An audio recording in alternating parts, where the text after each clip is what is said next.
Assalomu alaykum. Ismim Ziyodulla. Fly eSIM kompaniyasining asoschilaridan biriman. Mani eSIMim 5G ni поддержка qiladi deb yozilgan, lekin 5G ishlamayapti. Nima qilishim kerak?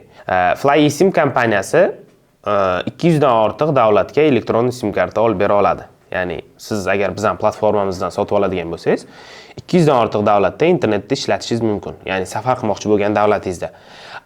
Shu bilan birgalikda biza global internet providerlardan internetni olamiz. Misol uchun Saudiyaga boradigan bo'lsangiz, Saudiyada internetni ta'minlab beradigan provider 5G ni поддержка qiladi. Endi ikkinchi tomoni tasavvur qilaylik, siz qaysidir Afrika davlatiga bordingiz.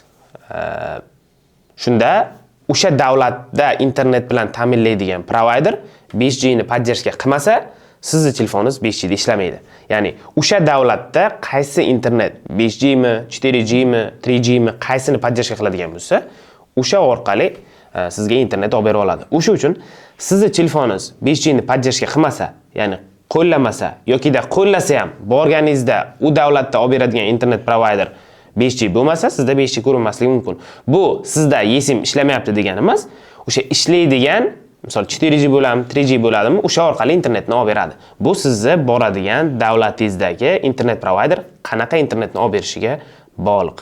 Demak, bugungi aytib o'tmoqchi bo'lgan ma'lumotlarim shulardan iborat edi.